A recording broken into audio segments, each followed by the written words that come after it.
So, nandito na naman uli kami. Of course, nasa location shoot kami, no? Saan ba tayo ngayon? Nasa Tagaytay kami. And, bago ang lahat, paki-subscribe, like, and share. Kasi marami pa kaming mga episodes uli na lalabas, no? Okay, ako si Dr. Rafa. Dr. Ponyo, Dr. Rumay. And the doctors are in.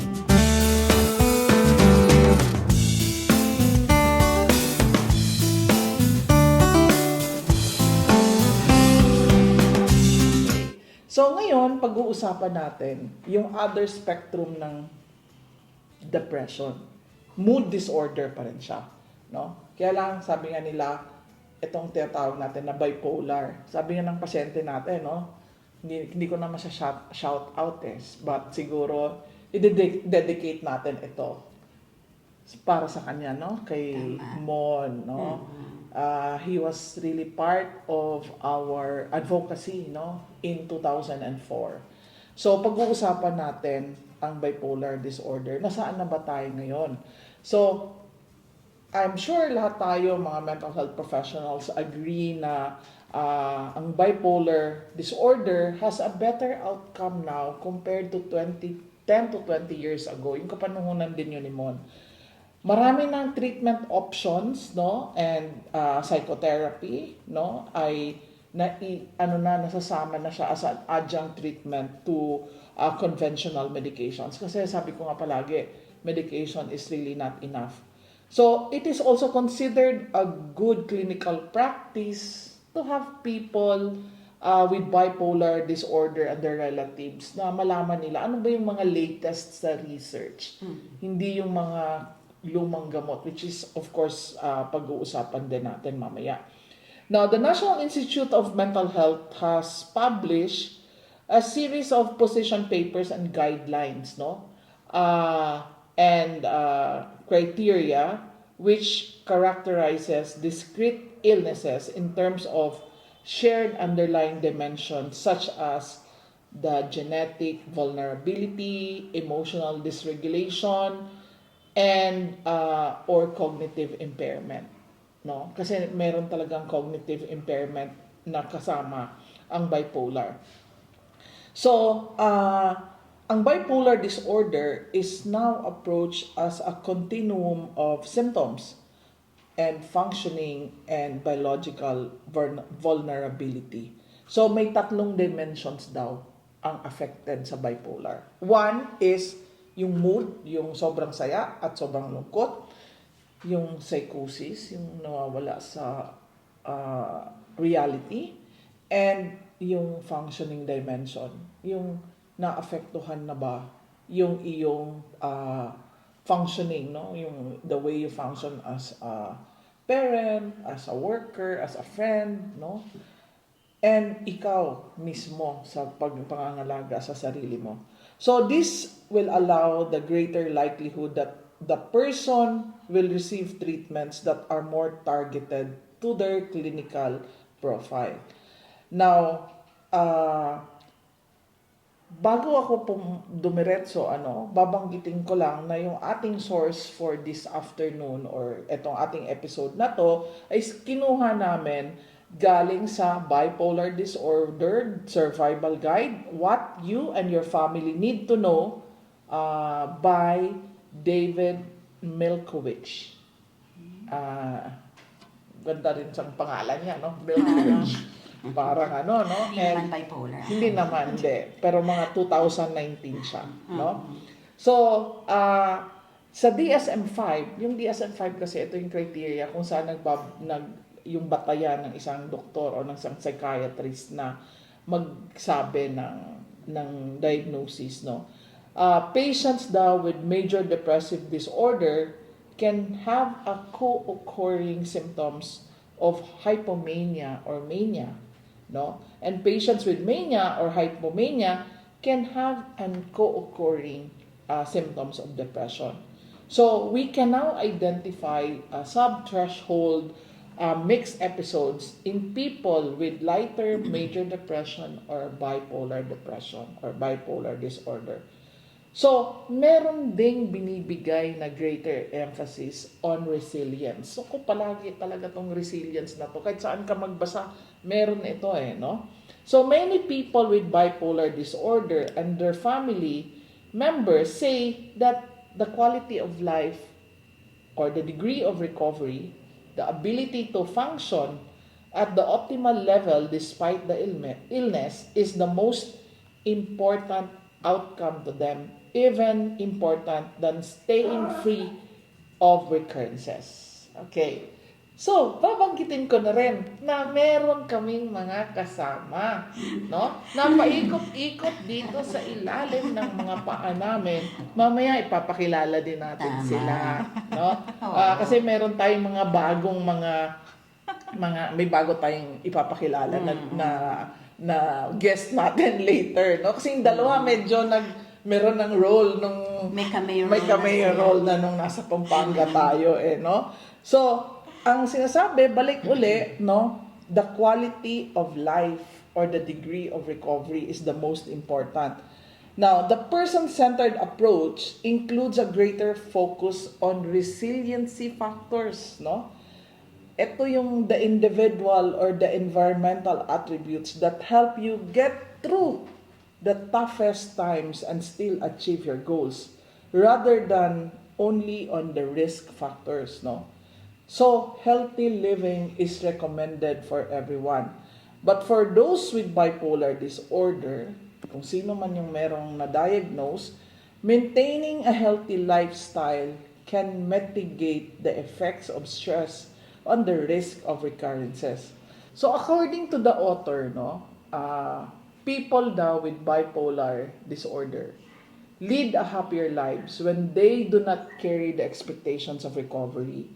No? It means yung expectation na wala na akong gamot, wala na akong symptoms, no? Hindi na ako magmamania, hindi na ako madidepress. Now, a better definition kasi of recovery is to lead a satisfying and a fulfilling life despite the symptoms of the illness and being able to work towards your life goals without sacrificing your mental health or your physical health. So, pwede silang magtrabaho. Actually, Kahit may symptoms. Oo. Actually, nagiging open naman na yung ating society ngayon. Ang ating mga companies ngayon, very open, no? Na mag-employ, no? Kahit nga yung may mga pasyente nga akong iba na schizophrenia, nakakapagtrabaho sa mga malalaking BPO. So, Bipolar pa. Na bipolar They're very pa. creative. Very creative, di ba? Productive. Oo. Okay. So, Dr. Bons, ano ba yung experience ng at diagnosis itong bipolar na to? Okay, pag-uusapan natin to kung ano nga ba itong bipolar na to. It's a mood disorder na nakaka-affect to someone in every 50 people. At meron ng iba nagsasabi nga na 1 in 25. So, ganoon karami yung may bipolar, no?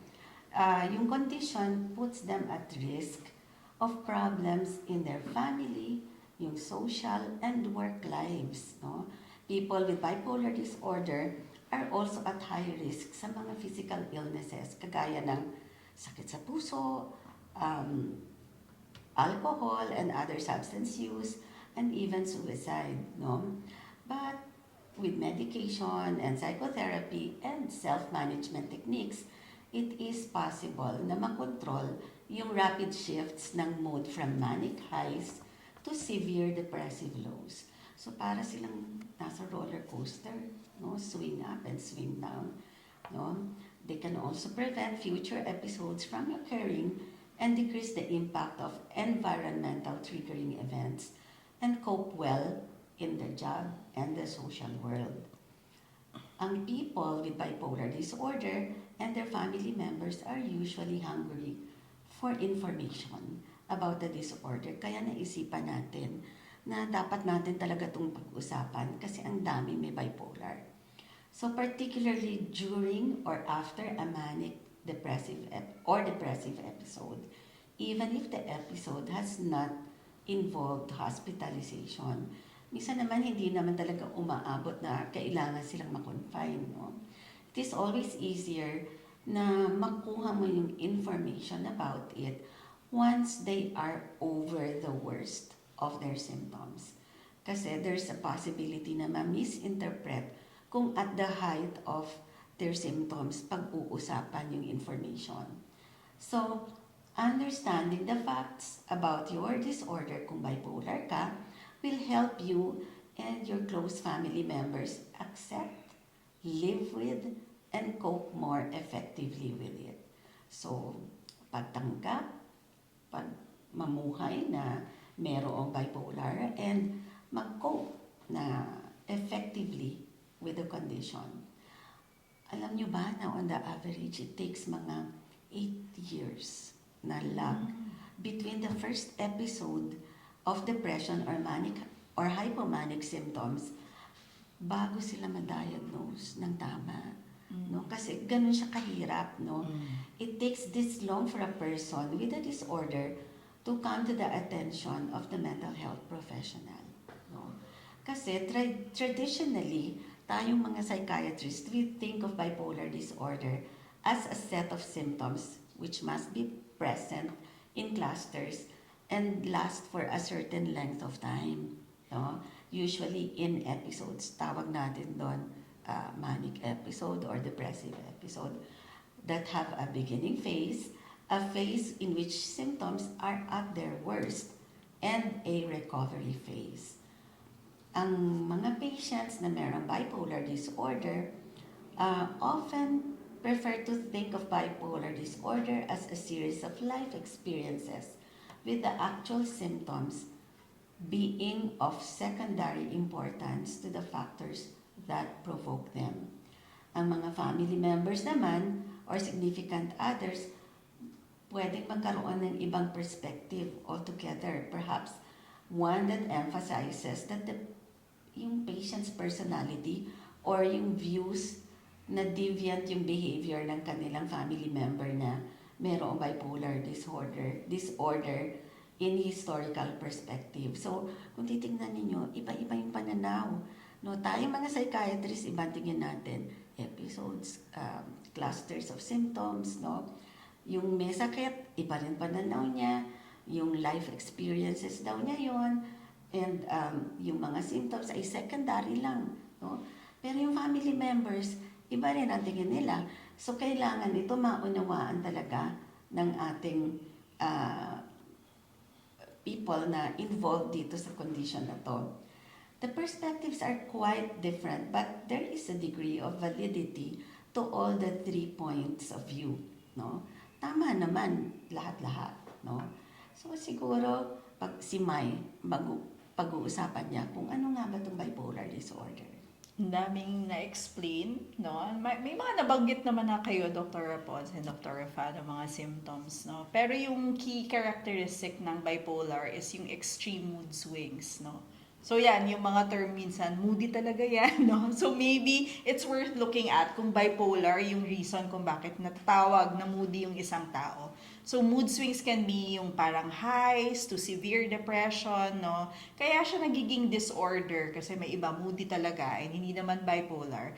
But kaya siya nagiging disorder kasi yung moods really influence yung experiences ng emotion, displays of affect, or it affects relationship, it affects work, no? So may functioning, no, na area na naapektuhan yung tao, no? It is called bipolar kasi yung mood swings are two poles, no? So bipolar, no? It's a highs and lows, no?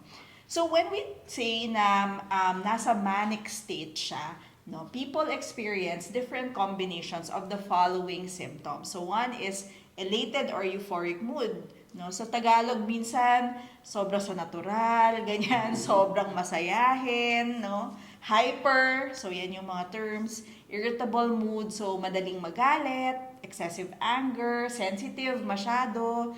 Increase in activity and energy level, so biglang parang ang daming gustong gawin, no? Decreased need for sleep, no? Hindi parang hindi na kailangan matulog, gigising ng maaga, high energy na agad, ang dami ng ginagawa, no? Grandiose, no? or yung may konting yabang na napapansin na yung mga nasasambit niya, parang pinagyayabang niya yung sarili niya o affinity to other people, mas madaldal than normal, no? Racing thoughts or jumping from one topic to another. And then, nag-change, no? Yung thinking, perception, and attention, or nagiging impulsive or reckless. So, maraming mga napupuntahan na mga pwedeng bisyo, pwedeng impulsivity in other areas, spending, gambling, sex, no?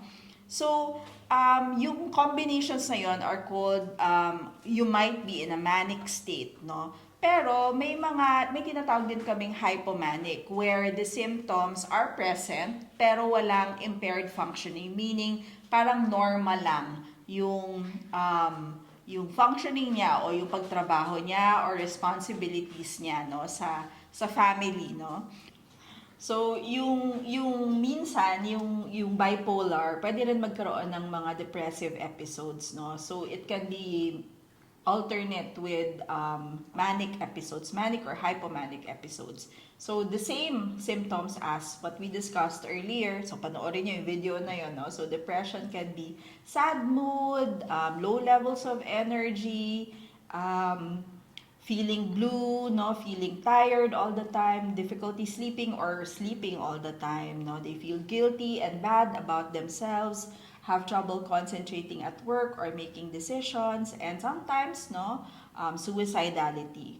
Aside from that, pwede rin magkaroon ng mixed episodes. So, sinasabi nila na 34% or 1/3 of patients have mixed episodes where they experience depression and manic symptoms simultaneously. So, ibig sabihin, hindi persistent. Minsan, in a day, iba-iba yung mood or one day, ganito yung mood, the next day, iba na naman yung mood, depressed or manic, no? So, ang tawag namin doon, mixed episode, no? So, ano bang na-observe natin pag may mania, no? So, in the early stages of mania, people feel wired, mataas yung energy, maraming ideas or thoughts, no? And because of that, they need less and less sleep kasi kailangan nila yun isulat or gawin yung mga ideas nila. They might feel giddy, no? Medyo masaya or mildly irritable.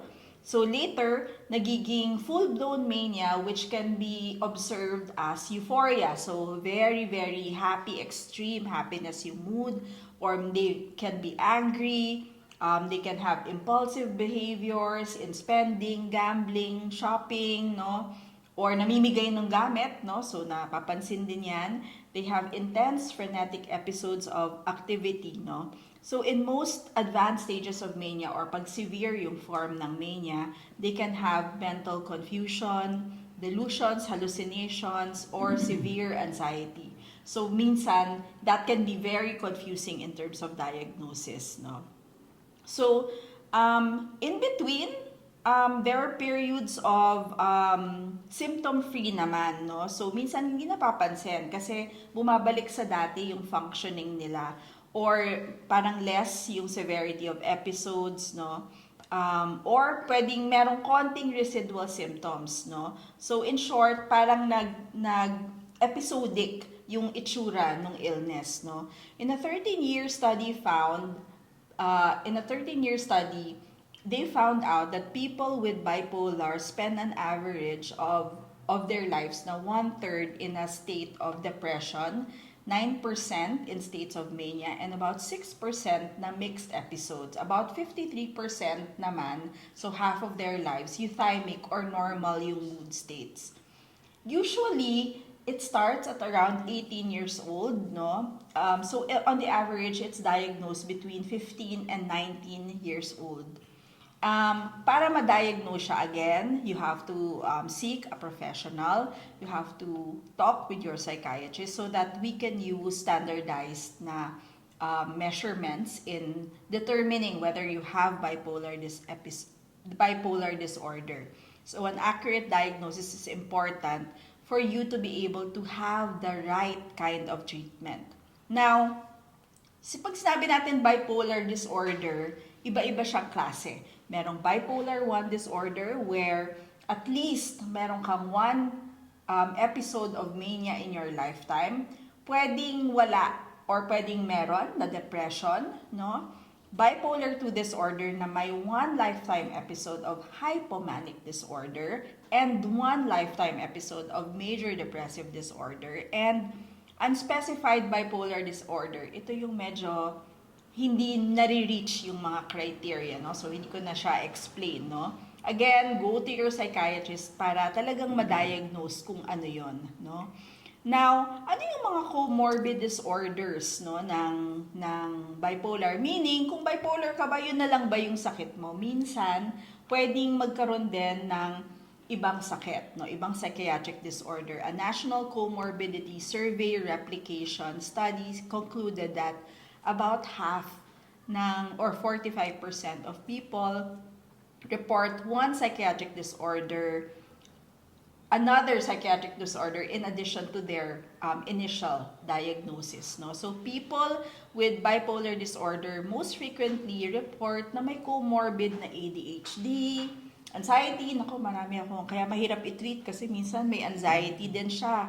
Or ito yung mahirap, alcohol or drug abuse disorders, kasi minsan nami-mix na at hindi na natin nakikita kung substance siya or bipolar, no? And also, pwede siyang ma-confuse with other psychiatric disorders kagaya ng ADHD, borderline, psychothymic disorder, schizophrenia or schizoaffective disorder, anxiety disorders, or substance-induced mood disorders. So, medyo mahirap talaga mag-diagnose, Dr. Rafa, no? Paano kaya mag-cope pag once na-diagnose sila? Paano nga ba mag-cope? Kasi minsan mahirap eh. Ang karamihan sinasabi, paano yun? Ako to eh. Di ba? Parang, this is me. Bakit mo sasabihin sa akin na may sakit ako? Alam mo, kahit sa anong klaseng sakit, yung pag-accept is the most painful process. Di ba? Tinuro nga natin yon sa mindful self-compassion, yung stages of acceptance. Sometimes we resist, and then i-explore natin ang pakiramdam, tapos kaya na ba nating i-tolerate, and then hopefully we befriend the diagnosis. Pwede ba natin gamitin yung stages of acceptance ni Chris Germer? Pwede, diba? pwede. Diba? When we say kasi befriend, ano yan parang we see the value and parang ano ba ang meron nito, di ba? Now, coming to terms with having the disorder may mean admitting to a new role to yourself, with your family, in the workforce, or even your personal relationships, no? It may require you to make decisions about restructuring your life and priorities, which may also mean viewing yourself differently. So, it's about also befriending who you are now that you have the diagnosis. Now, bipolar disorder can be difficult to distinguish from the normal ups and downs, no, of the human life. So, you may have always been moody na talaga, no? Or temperamental and believes that your highs or lows periods are just an exaggeration of your natural moodiness. So, how do you know that it is really your illness and what is yourself, or ano ba? Ikaw ba to o yung personality mo lang? So, kailangan ma-distinguish mo talaga yung paano ba natin ma-distinguish yung sarili mo lang? Ang hirap yun, lalo sa bipolar kasi. Okay. Kasi meron silang, yung sinabi ni Mike kanina, meron silang periods na, di ba, yung 54% of the time, sila yun eh. No? So, yung mga times na nag-episode sila, it's so difficult to distinguish na yun na nga, nag-episode na. Oo. So, ano ba yung mga common reactions, no? Pag sinabi sa'yo na, pasyente ka. Alam mo, May, pag kaya akong doktor, ikaw rin doktor ko. Doktora May, ano ba talaga diagnosis ko? Pag sinabi mo, Bipolar disorder. Bipolar. So, anong common Ay, hindi. Tingin ko, doktora, may mali ka eh. No? Na-diagnose mo na ako agad? Oo, No? agad. In one Kinausap sitting. mo lang ako. Kinausap mo lang ako. It's just Dahil the way. mainit lang ulo ko. Oo, dahil uminit lang. Bipolar Bipolar na kagad. Okay? Di ba pwedeng galit lang? Oo. Kaya lang kasi, pag ang psychiatrist kasi mag-diagnose, meron kasi mga obvious eh. No? Na naka-fit ka agad sa criteria. 'Di ba? Alam mo yung pagda-diagnose kasi naka-fit yun sa criteria, may criteria, no? Or minsan naman, sasabihin mo, ano yung sinatawag na under-identifying with the diagnosis. Hindi, moods ko lang to. Normal lang ako. Or minsan naman, over-identify mo naman. No? My illness and the moods is everything that I am. Hindi na ako pupunta, baka matrigger pa ako. Dito na lang ako. Nag-over-identify ka naman. So, the best way for me, kung ako na-diagnose ng bipolar, the best way for me to think about the diagnosis is that hindi po siya life sentence. No? Bipolar disorder is not a life sentence. It does not mean that you have to give up, no? Your identity, your hopes, your aspiration, hindi na ako mag-asawa, hindi na ako magtatrabaho, no? Kasi pareho lang siya. It's just like a common or other chronic medical illnesses that requires you to take your medication, no? Ako, high blood ako at the age of 36, no? So, since 36 years old ako, nang iinom na ako ng gamot, no? Pero nag-deny ka rin nun. Oo, siyempre. Mahirap ka rin mag-accept na high blood. Oo. 36 pa lang ako at high blood Bakit ako. high blood na ako? Diba? Oo. Pareho din ang bipolar. Oo. Magde-deny ka muna. Oo. Kasi pag hindi ka nga naman mag-accept, no? It can interfere with your life, no? Pag na-high blood ka, o pag nag-manic ka, na-depress ka, ayaw mo na. Sabi nga ng mga karamihan ng pasyente ko, ang hirap bumangon, doktora. Pag bumangon naman, ang hirap naman bumalik sa higaan, no? So, yung swing up. Now, another is many creative, productive people have lived with this illness, no? Sabi nila si Albert Einstein daw, bipolar daw yun. So ba yun? You're in good company. Oo. Na-diagnose Oo.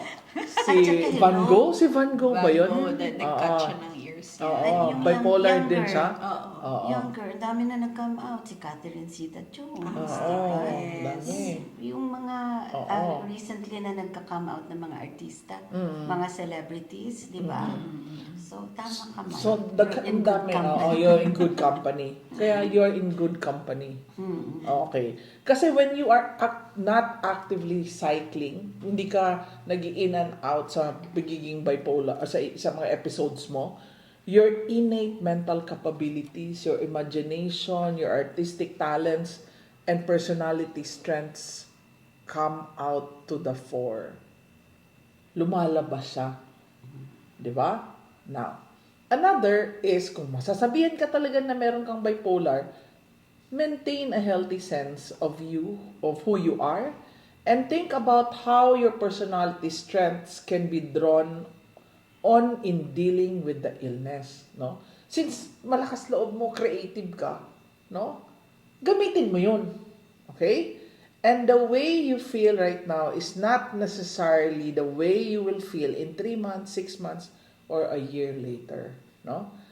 And there are things you can do in addition to taking medications to control the cycling of your mood states. Number 1 is, of course, coming to terms with the diagnosis of bipolar also means learning certain strategies to mood regulation. Okay? So, huwag kayo matakot na na-diagnose kayo. No? Importante lang, actively na you participate with the treatment, you adhere with the medication, some, changes in yung mga processes mo siguro sa katawan. Okay? And so, I think ito yung last na natin sa first part. And bago tayo matapos, nagpapasalamat na meron tayo uling sponsor. Nandito kami sa bahay ni Dr. Fonio to, no? Pwede kayo mag-Airbnb dito, no? Nandito kami sa Alfonso Cavite, Royal Tagaytay, Alfonso Cavite. Siguro mga ilang minutes lang from Tagaytay proper, no? malapit kami sa Twin Lakes. Yeah. Okay, alright. And of course, ang aming videographer, si Marvin, papakita ko yung picture niya mamaya, no? Nagtyaga na nandito. At of course, ang aming mga fur babies na nasaan na sila. Kaya pala kami nakakat. No? And so, huwag mong deny. Huwag maghintay. Kami Kami ay gagabay.